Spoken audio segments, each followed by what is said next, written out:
Sumayin niyo ang kapayapaan sa araw ng ating pagtitipan.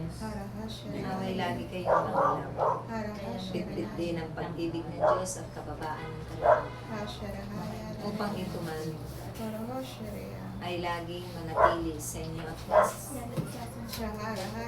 ang pagsusumikapang kaisa pamuhay ng bawat isa.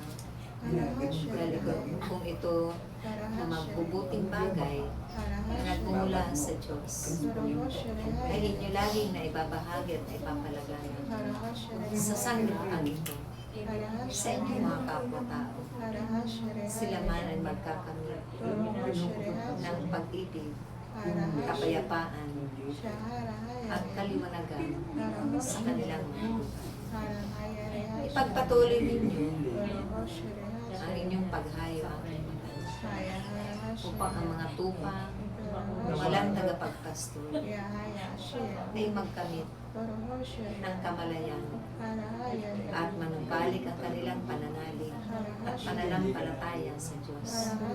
Ang may Diyos na nararapat silang tawagin, papurihan at pasalamatan, sambahin, magpakailanman.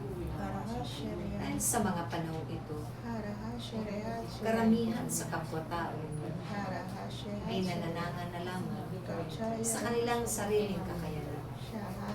Subalit ang kanilang pananalig at pananampalataya sa Diyos ay naiwaglit nila ito sa kanilang buhay. Bagamat patid nila, may Diyos na naririyan lagi, nag-aantay sa kanilang pagbabalik at sa kanilang pagtawag. Subalit ang lahat ng ito ay hindi na pahalaga. Maraming nawala ng pag-asa, hinanghinaan ng kalooban upang tanggapin ang mga pagsubok at pinahihintulutan ng Diyos. At ito'y mapaglabanan sa pamamagitan ng pananalangin at pagtawag sa Diyos.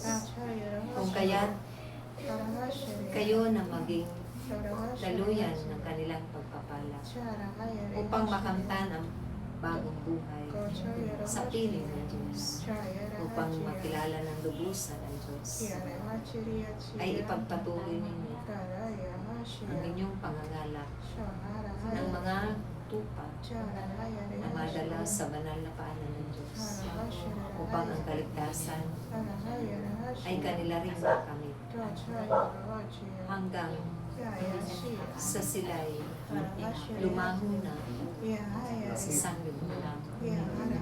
Kaya magpatuloy kayo aking umayo saan man sulok ng sanlibutan, dahil ito ang itinakda ng Diyos sa inyong mga buhay, upang ganapin ito ang buong pag-ibig, buong kababaan, buong kagalakan, at magpatuloy sa pagganap ng inyong pagtungkulin. Maraming salamat aking manatili nawa ang isa bigkis ng pag-ibig ng Diyos at nagpupunawaan, nagtutulungan, nagagalangan at nagpapalagay sa isa't isa.